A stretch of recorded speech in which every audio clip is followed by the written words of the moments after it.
Hey everybody. I'm coming live to you from the bedroom in my mother's house. I promised y'all a quick go over on the Unit 2 project, and I'm sorry it's so late, but here it is. So, your goal overall is to create a 500 word reflective expository essay that shows and demonstrates your understanding of the debates between the people who liked the Constitution and those who were a little skeptical, not so crazy about it, the Federalists and the Anti Federalists. Now, if you remember from seminar on Thursday, we reenacted the creation of the Constitution. So we saw in real time how the framers hammered out the major ideas that are contained in the articles of the Constitution. So we know what the Federalists believed based off of what we learned Thursday night. Well, when the framers created the Constitution and finished the Constitution, that automatically did not mean that, hey, it's the new system of government. The people had to sign on to this, right?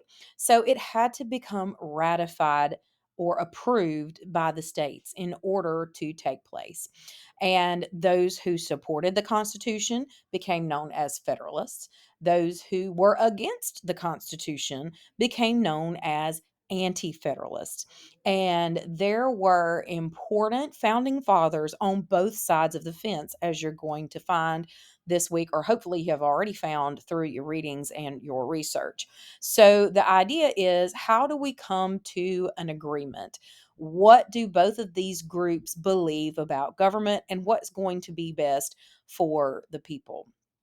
So, um, these questions here come directly from the assignment link within your classroom.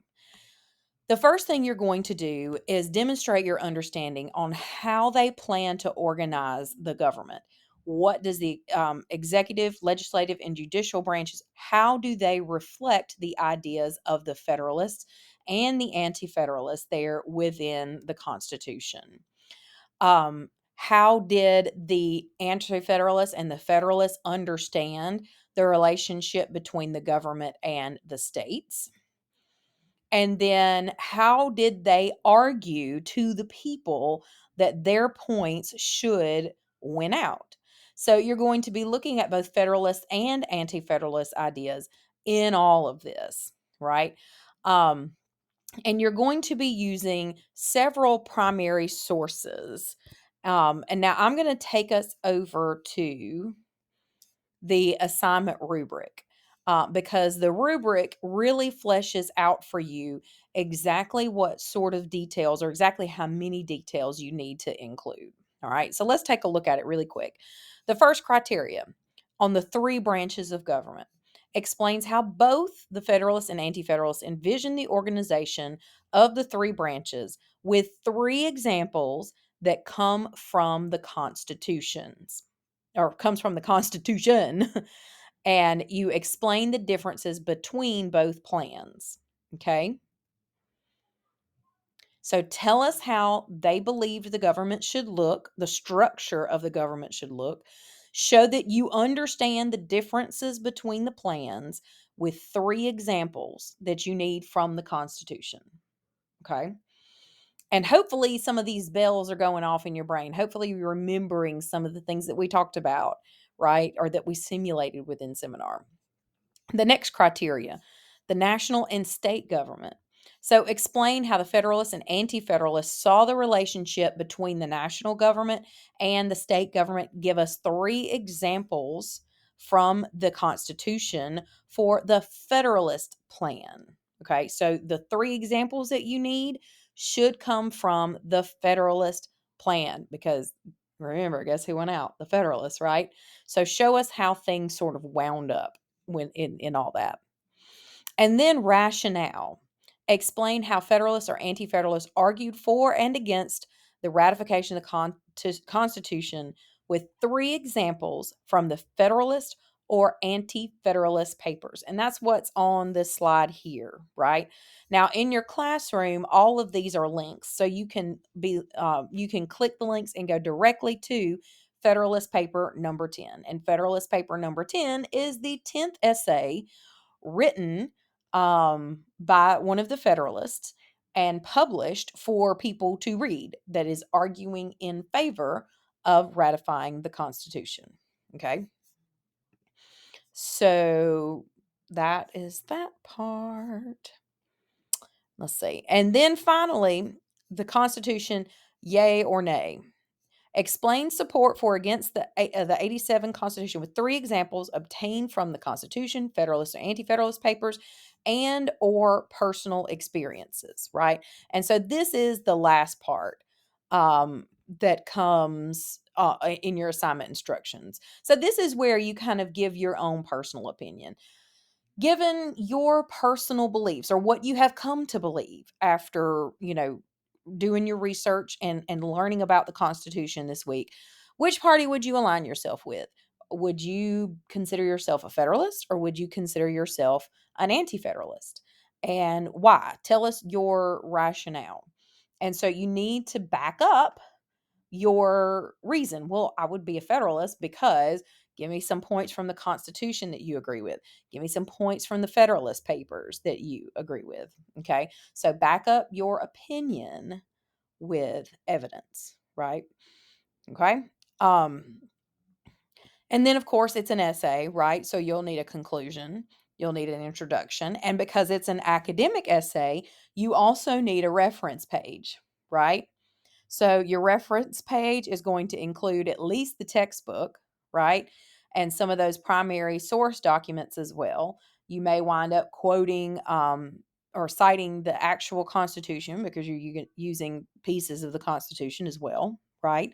And because it's also an academic essay, not only do you need a works cited page, but you're also going to need to cite your sources internally within your paper, right? In text citations. Now, this is something that you should already be familiar with, right, from your lower level classes.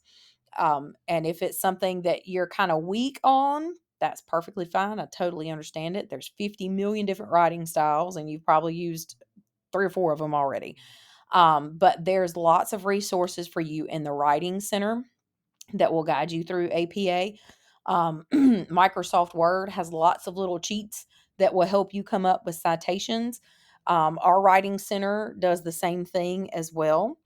And so you got lots of resources. And I love this quote. I took this as a quote from our assignment page. Citation is important to build the definitions, demonstrate your research, and to make it clear which ideas are yours and which are from the source.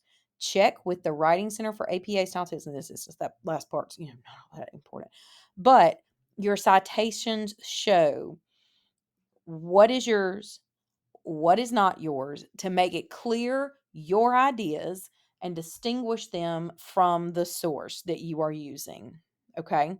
So be sure that you have those things within your essay. Okay. Now, if you have any problems between now and tomorrow night when you've got to submit this thing, please feel free to send me an email. We can set up a Zoom call. We can set up a meet arrangement to look at it. I've done this plenty of times with my students. We can do a one-on-one if you have questions. All right. All the links and everything that you need, all the questions that I featured in this PowerPoint, you can find in the assignment details. You can also find where to submit it on the tab right beside assignment details. Don't forget, you've got discussion board tonight. Oh, no, not tonight, but it's due tomorrow night before the end of the unit week. And then next week, actually, disregard what I've got on this slide because this was from our seminar, right? So this coming Thursday, obviously, is Thanksgiving, so we're not going to be meeting. So this video kind of may sort of serve in place of our seminar this Thursday. I'm going to try to make an additional video going over some federal versus state concepts, which means I talk to you about cake. So you might want to watch that video because I don't know, I might actually have some cake since it's Thanksgiving. I made a Little Debbie Christmas tree cheesecake, so I might bring that out as my example of federalism. Maybe that's got you intrigued. I don't know, but we shall see. So I will be talking to you soon. And if you need me, please do not hesitate to come and find me. Y'all have a great turkey day and try not to eat too much. I know that's going to be hard. See y'all soon.